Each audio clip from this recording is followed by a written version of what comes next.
Hi friends, welcome to Devangar சமையல். வாங்க இன்றைக்கி நம்ம பூரி மசால் எப்படி செய்கிறதுன்னு பார்க்கலாம். நிறைய பேருக்கு தெரிஞ்சிருக்கும், தெரியாதவங்களுக்காக இதை போஸ்ட் பண்ணுறேன். வாங்க ரெசிபிக்குள்ளே போயிடலாம். ஃபஸ்ட்டு பூரி மசால் செய்யும்போது நம்ம ஃபஸ்ட்டு பூரி மாவை தான் பிசைஞ்சு ஊற வைக்கணும். நான் 2.5 கப்பு மாவு எடுத்திருக்கேன். இது 10லேருந்து 12 பூரி அளவுக்கு கிடைக்கும். இதில் 1 ஸ்பூன் அளவு உப்பு ஆட் பண்ணிக்கிறேன். உப்பு ஒரே இடத்துல இல்லாத மாதிரி நல்லா மிக்ஸ் பண்ணி விட்டுக்கோங்க. அப்புறம் கொஞ்சம் கொஞ்சமாக தண்ணி சேர்த்துட்டு நாம் மாவு பிசைஞ்சிடலாம். பூரிக்கு எப்போவுமே மாவு சாஃப்டாக இருக்கக்கூடாது, கொஞ்சம் திக்காக தான் இருக்கணும். அதே மாதிரி எண்ணெய் சேர்க்கக்கூடாது. நம்ம சப்பாத்திக்கு எண்ணெய் விட்டு பிசைவோம் இல்லைங்களா, அதே மாதிரி இப்போ பூரிக்கு நம்ம எண்ணெய் சேர்த்து பிசையக்கூடாது. எண்ணெய் சேர்த்து பிசைஞ்சிங்கன்னா பூரி நிறையா எண்ணெய் குடிக்க ஆரம்பிச்சிரும். அதனால் கொஞ்சம் கூட எண்ணெய் சேர்க்காம தான் நம்ம மாவு பிசைஞ்சு ஊற வைக்கணும். மாவு தேய்க்கும் போது தான் நம்ம ஆயில் அப்ளை பண்ணிவிட்டு தேய்க்கணும். அப்புறம் இப்போ கொஞ்சம் கொஞ்சமாக தண்ணி தெளித்து இது மாதிரி நம்மளுக்கு மிக்ஸ் பண்ண இது மாதிரி ஒரு பால் மாதிரியான ஒரு கன்சிஸ்டன்சி வரும். அந்த மாதிரி ஸ்டேஜ் வந்த பிறகு நம்ம இதுக்கு மேலே தண்ணி ஆட் பண்ணக்கூடாது. அப்படியே நம்ம மாவை நல்லா பிசைய நம்மளுக்கு மாவு ரெடி ஆகிடும். மாவு நல்லா பிசைஞ்சு ரெடி பண்ணிவிட்டு ஒரு மூடி போட்டு க்ளோஸ் பண்ணிவிடுங்க. க்ளோஸ் பண்ணி மசால் ரெடி பண்ணுற வரைக்கும் நாம் இதை ஃப்ரிட்ஜில் வச்சிடலாம். எதுக்கு ஃப்ரிட்ஜில் வச்சு போடணுன்னா, இப்போ நம்ம நார்மலாக வெளியே வச்சு பூரி தேய்ச்சி போட்டோன்னா உப்பலாக வரும். ஒரு 5 நிமிஷத்துலேயே அந்த பூரி ப்ரெஸ் ஆன மாதிரி ஆகிடும். பட் இதே நீங்கள் ஃப்ரிட்ஜில் வச்சு எடுத்து தேய்ச்சி போட்டிங்கன்னா ஒரு 1/4 மணி நேரம் ஆனால் கூட அந்த பூரி நல்லா உப்பின மாதிரியே இருக்கும். இந்த டிப்பை நீங்கள் ஃபாலோ பண்ணி பாருங்கள், கண்டிப்பாக உங்களுக்கு டிஃப்ரென்ஸ் தெரியும். மாவு ஃப்ரிட்ஜிலேருந்து எடுத்துகிட்டு இது மாதிரி நல்லா அடித்து பிசையணும். எடுத்த உடனே அப்படியே தேய்ச்சி போடக்கூடாது.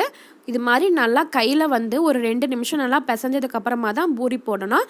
சப்பாத்திக்கும் அதே மாதிரி தான், ஊறினதுக்கப்புறம் நல்லா பிசைஞ்சதுக்கப்புறம் தான் நாம் சப்பாத்தியும் போடணும். மாவு பிசைஞ்சாச்சு. இப்போ மசால் ரெடி பண்ணுறதுக்கு இது மாதிரி 1/2 கிலோ உருளைக்கிழங்கு எடுத்துக்கோங்க. அதை 2 நாளாக கட் பண்ணிவிட்டு குக்கரில் கொஞ்சமாக தண்ணி விட்டு குக்கரை க்ளோஸ் பண்ணிவிட்டு 2 விசில் விட்டு எடுத்துக்கலாம். சப்போஸ் வேகலைன்னா 3 விசில் விட்டு எடுத்துக்கோங்க. உருளைக்கிழங்கு வேகிற வரைக்கும் நம்ம வெங்காயம் தக்காளி எல்லாம் கட் பண்ணி எடுத்துக்கலாம்.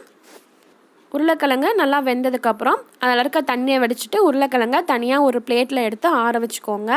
உருளைக்கிழங்கு வேக வச்ச அதே குக்கரே தான் நான் யூஸ் பண்ணுறேன். நீங்கள் வேணால் வேறு கூட யூஸ் பண்ணிக்கலாம். இதில் தேவையான அளவு எண்ணெய் சேர்த்துட்டு எண்ணெய் நல்லா ஹீட் ஆனதுக்கப்புறம் கடுகு, உளுத்தம்பருப்பு, கடலைப்பருப்பு, ஒரு பிரியாணி இலை, ஒரு அன்னாசி பூ, ஒரு மராட்டி மொக்கு, ஒரு 2 லவங்கம், ஒரு 1/4 இன்ச்சு பட்டை, இது எல்லாத்தையுமே ஆயிலில் போட்டு நல்லா ஃப்ரை பண்ணிக்கணும். இது நல்லா வதங்கினதுக்கப்புறமா கட் பண்ணி வச்சுருக்க ஒரு பெரிய வெங்காயம், ஒரு 4 பச்சை மிளகா, ஒரு கொத்து கருவேப்பிலை சேர்த்துட்டு நல்லா வெங்காயம் வேகிற வரைக்கும் நம்ம வதக்கி விட்டுறணும். வெங்காயம் நல்லா வதங்கினதுக்கப்புறம் ஒரு சின்ன தக்காளியை சின்ன சின்னதாக கட் பண்ணிவிட்டு அதையும் சேர்த்துட்டு நம்ம நல்லா வதக்கி விட்டுடலாம்.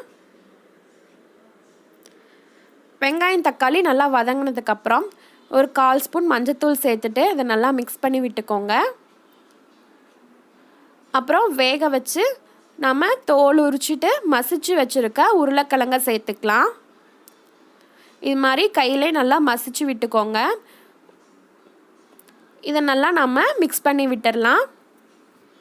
மசால் தோசைக்கு நீங்கள் எடுக்கிற மாதிரி இருந்ததுன்னா இதுலேயே நீங்கள் பிரியாணி மசாலா எதுவுமே போடாமல், தக்காளி போடாமல், உப்பு போட்டு இதை நல்லா மிக்ஸ் பண்ணி விட்டுட்டிங்கன்னா நீங்கள் மசால் தோசைக்கு எடுத்துக்கலாம்.